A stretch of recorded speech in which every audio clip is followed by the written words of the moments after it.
အားလုံးပဲမင်္ဂလာပါ Geomet ကပြန်လည်ကြိုဆိုပါရစေကျွန်တော်ဒီတစ်ခေါက်သင်ခန်းစာမှာတော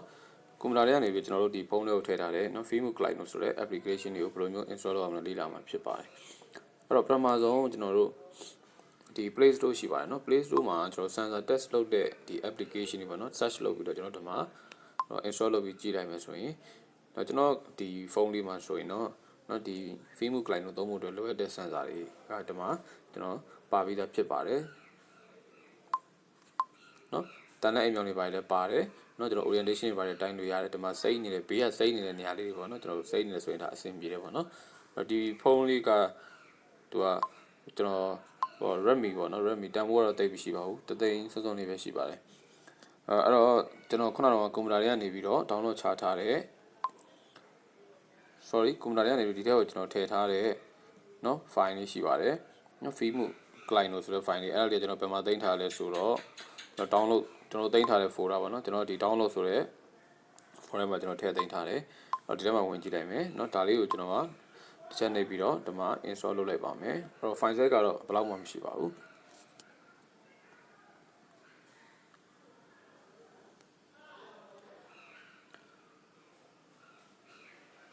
အဲ့တော့ဒီမှာဒီ require permission တွေပေါ့နော်ဒါလေးတွေကျွန်တော်နောက်ကျမှဖွင့်ပေးထားရပါတယ်ဒါဆိုရင်စပြီးတော့ install လုပ်နေပါပြီပြီးပြီဆိုရင်ကျွန်တော်ဒီမှာ open တန်းပြီး open လိုက်ရပါတယ်နောက်မှကျွန်တော် open လိုက်ရပါတယ်တော့အဲ့ဆိုရင်ကျွန်တော်ဒီမှာကြည့်ရမယ်ဆိုရင်ဒီနော်အနီရောင်လေးနဲ့ကျွန်တော်ဒီမှာ2ပုံလေးနဲ့ပေါ့နော် Clino ဆိုပြီးကျွန်တော်တွေ့ရမှာဖြစ်ပါတယ်ဒါလေးကိုကျွန်တော်တစ်ချက်ဖွင့်ကြည့်မယ်နော်ပြီးဒါလေးကျွန်တော်တို့ခွင့်ပြုပေးရပါမယ်ဟုတ်ပြီဒီမှာ shortcut ကလေးပေါ့နော်ကျွန်တော်တစ်ချက်ဖတ်ကြည့်လို့ရတယ်သူပါလေးပြောထားလဲဆိုတာလေးပြီးရင်နော်ကျွန်တော်ဒီမှာဒါဆိုရင်တန်တဲ့အိမ်မောင်လေးကိုတစ်ချက်ကြည့်ပေးပါနော်ဖုန်းကိုကျွန်တော်တို့နော်ဘေးပယ်ညာအထက်အောက်နော်ကျွန်တော်ရမ်းကြည့်ပေးပါနော်တန်တဲ့အိမ်မောင်ကိုအခုလက်ရှိမြောက်ရက်နဲ့ကိုက်မကိုက်ကျွန်တော်တို့ကတစ်ချက်ပြန်ပြီးတော့စစ်ကြည့်ပေးဖို့လိုပါတယ်ဒါဆိုရင်ကျွန်တော်ရှိမှဆိုတော့ကိုက်တယ်ပေါ့နော်ကိုက်တယ်ပြီးနောက်တစ်ချက်ကျွန်တော်တို့ဘာလုပ်ကြမလဲဆိုတော့ကျွန်တော်နော် GPS ပေါ့နော်GPS ကျွန်တော်မှာဖွင့်ထားတယ် GPS ဖွင့်ပြီးတော့ကိုလက်ရှိရောက်နေတဲ့နေရာမှန်မှန်ကျွန်တော်တို့စစ်ကြည့်ဖို့လိုပါတယ်အဲ့ဒီအတွက်ကကျွန်တော်နော်ဒီဘက်ဘေးလေးပေါ့နော်ဘေးလေးဆိုတော့ကျွန်တော်ဒီနေရာလေးပါနော်ဒီနေရာလေးရှိတယ်နော်ကျွန်တော်ဒီဘက်ဘေးလေးပေါ့နော်အဲ့ဘေးလေးကိုကျွန်တော်နှိပ်လိုက်တာနဲ့ကျွန်တော်ဒီမှာ max ဆိုတာရှိပါတယ် max ဆိုတာလေးကိုကျွန်တော်တွားလိုက်မယ်တွားပြီးရင်နော်ဒီမှာအခုဆိုရင်ကျွန်တော်ရဲ့ location လေးတက်လာပြီပေါ့နော်တက်လာတဲ့အတွက်ကျွန်တော်ဒီနားလေးမှာဒါကျွန်တော်လက်ရှိရောက်နေတဲ့နေရာပေါ့နော်ဒီမှာကကျွန်တော်တို့အရေးကြီးတာက GPS ကိုနော်ဒီအပေါ်ဆုံးမှာကျွန်တော်တို့နော်ဒီမှာအဝိုင်းလေးတစ်ခုရှိပါတယ်နော်အဲ့ဒီအပေါ်ဆုံးဟာလေးကတော့ပါလဲဆိုရင်နော် GPS ကိုကျွန်တော်အဖွင့်အပိတ်ပေါ့နော်ဒီထဲမှာဒီ base မှာကျွန်တော်တို့ရောက်တဲ့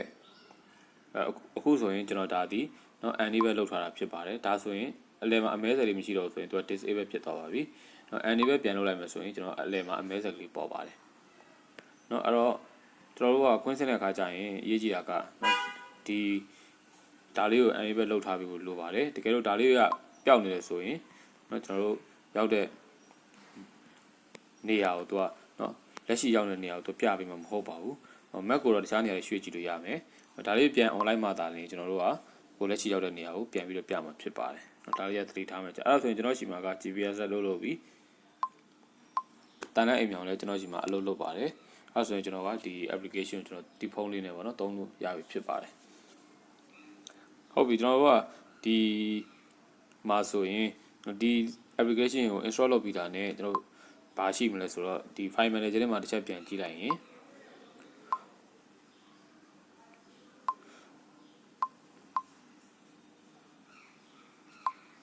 file manager ထဲမှာတစ်ချက်ပြန်ကြည့်လိုက်ရင်ကျွန်တော် Fieldmove ဆိုပြီးတော့ folder အသစ်တစ်ခုပေါ့နော်ကျွန်တော်တွေ့ရမှာဖြစ်ပါတယ်အဲ့မှာဒီ Fieldmove ဆိုတဲ့ folder အသစ်တစ်ခုတက်လာပါလိမ့်မယ်ဒါက install လုပ်ပြီးတာကျွန်တော်တွေ့ရမှာဖြစ်ပါတယ်အဲ့ folder တွေကိုကျွန်တော်တစ်ချက်ဝင်ကြည့်လိုက်မယ်ဆိုရင်ကျွန်တော်ဒီမှာ project ဆိုပြီးတော့ folder လေးတစ်ခုတွေ့ရမယ်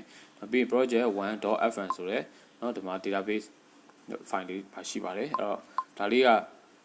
နော်နောက်ပိုင်းမှာကျွန်တော်တို့ map တွေပါထည့်တဲ့အခါတို့ဘာလို့ကြာရင်ကျွန်တော်ဒီထဲမှာဝင်ပြီးတော့ထည့်လို့ရပါတယ်ပြီးရင်ကျွန်တော်ဒီမှာ PDF file လေးတစ်ဖိုင်ရှိပါတယ်ဒီ PDF file လေးကိုကျွန်တော်ဖွင့်ကြည့်ပြီးတော့လေဒီမှာသူ့ရဲ့ LAN ကို guideline ပေါ့နော် guideline ကျွန်တော်ဖတ်ကြည့်လို့ရပါတယ်ဒီမှာလည်းတစင်ကြီးတွေကျွန်တော်ပြောထားပါတယ်နော် Fieldmove Clino Android user guide ဖြစ်ပါတယ်ခင်ဗျာဟုတ်ပြီအဲ့ဒါဆိုရင်ကျွန်တော်တို့ဒီမှာနော် Fieldmove Clino ကိုကျွန်တော်တို့ဖုန်းထဲမှာအောင်မြင် install လုပ်ပြီးသားဖြစ်ပါတယ်နော်အားလုံးကိုကျေးဇူးတင်ပါတယ်